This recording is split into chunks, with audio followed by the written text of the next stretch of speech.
And they say, well, it's coming up nicely. So I say, hey, how are you positioning this product? Is it a substitute for the PC?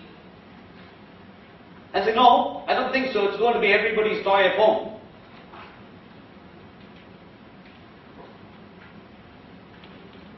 Is the e-book going to be a mobile device? Why would Rupert Murdoch allow Google to provide all the content that he's paid for free on the internet? Why would he? Would you? No, you wouldn't. So all the content guys are worried that somebody is going to commoditize that content, so they need to create something, right? Yes? So is e-book a mobile device? Is a music player that's enabled with radio music a mobile device? Well, that's what the iPhone told us. It is. Yes? Yeah? That's what it is, right? It's a music player enabled with radio. Am I correct? Yes? So what happens when a radio goes in the washing machine? Why are you laughing? It's a pain in the neck for me. My wife every week says, take these 100 clothes and go and give it to the Dobie for him to press. Why can't somebody put a radio in the washing machine that somehow connects up to the Dobie, and that guy bloody knows when I got 100 clothes washed? Why can't he come and pick it up? Can he? He can't, right? Why would you use the Dobie when you have the washing machine? But you have iron your clothes. See, this is what happens when you're 45 instead of 25.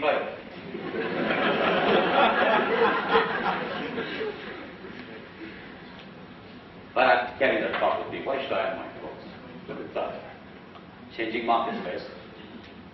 And then on the demand side, look at how the device has changed in its definition. It started off as a perk. I still remember the time in the early 90s when my boss came and gave me a Nokia phone and said, you're entitled to a mobile phone now, and man, you wore it with pride.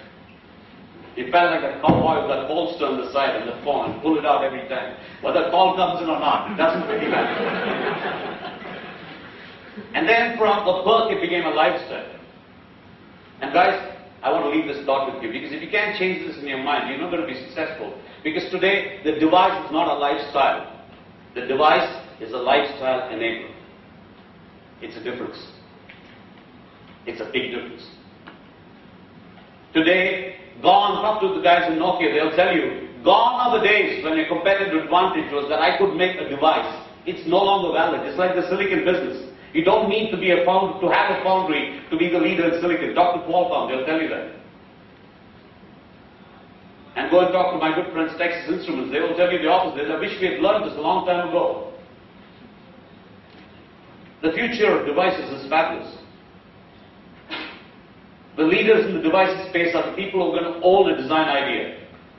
They're going to own the intelligent customer intimacy. They're going to own distribution channels. They're going to be guys who own innovative business models. Those are going to be the guys who are going to succeed. Because the Nokias and the Sony Ericssons and Samsungs of the world, as they're going to see competition, they're not going to see it from the other handset guys. They're going to see it from guys who are like Rupert Murdoch, for example. Sony Music maybe, for example. I don't know. That's where the competition is going to come from. So, it's a lifestyle enabler. It's what you can do with the device that defines the device. That's where you guys come in. Let's go on. There's an evolution in its usage, my friends. Look at the supply side. The operator is seeing there's a huge evolution in the way the phone is being used. It's no longer voice-centric. It's no longer just data-centric. Today look at video. I met a customer where there is a person at company whose only responsibility is to optimize the content of phone so that they can stream it down their pipe. You won't believe it. It's truth. That's a job. The world is changing. On the demand side, the paradigm is changing. What I use my device for is changing. Voice is incidental. Voice is table stakes. Keep this in mind. There's an evolution in in terms of the device itself. There's evolution in terms of its usage. There's evolution in terms of the business paradigm, because the business paradigm, just look at those lines. There was a time when money used to come from hardware. There was a time when money used to come from the silicon. There was a time when money used to come from the software. Operating systems, middleware. You could sell it, license it, make money. Today, look at the lines of the future. The two growth lines that you see in the top. Money is going to come from applications and money is going to come from services. So the paradigm changes that we're going to move from a software-enabled hardware business to a hardware-enabled software business. Keep this in mind. The hardware is not going away. That's one of the dangers that I'm seeing. And everybody looking around and saying, hardware is irrelevant. It's not irrelevant. It's not a competitive advantage. That's all. It's going to become much more complex.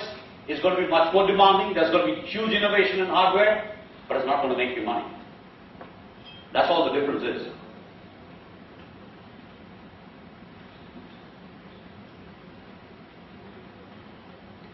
And then, my friends, finally, there's an evolution of the battlefield.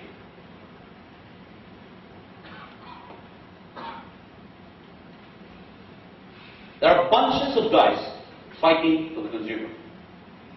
You need to understand this, because you need to know who is going to finally control the space.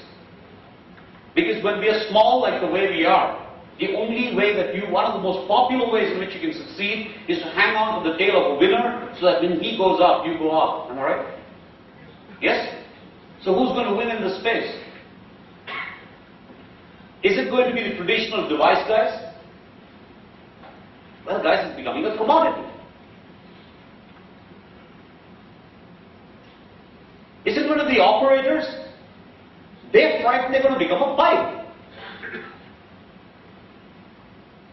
Is it going to be the platform guys? Because they have an ulterior motive. They need to protect the advertising revenues. And the only way they can protect the advertising revenues is when they control what the consumer does. Yes? Or is it going to be enterprise? Because if you go, been reading the papers, I mean, there was a famous case between Google at one end and Louis Vuitton at the other end, in the Europe court, which went to judgment day before yesterday.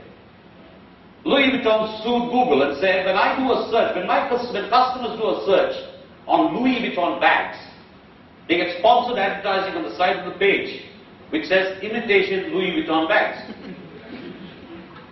And Google gets paid for that sponsored ad. They make money out of the sponsored ad. So Louis Vuitton's case was very simple. They said Google promotes counterfeit of real-time intellectual property. The Europe court ruled against it and said, no, Google is entitled to do it. Google is not overtly promoting it. So guys, you take care of your business, they take care of theirs. There's battles happening here, guys. Big battles. And then there are the content guys. Then there are the marketing services guys. They're wondering, what the heck is happening around here? I need to play this game too. So who are you going to serve?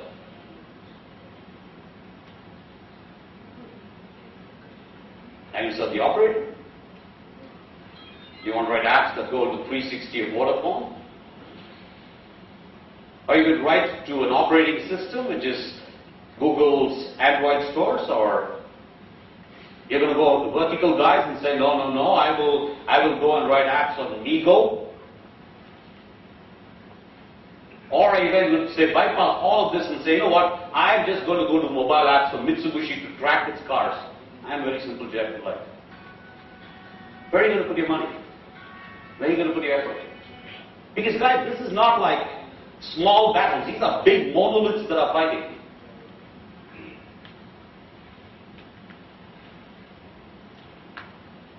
Huge changes in the market. It's like Dorosha Portal pitch. One European operator decides it wants to build its own experience platform on Android. So they build the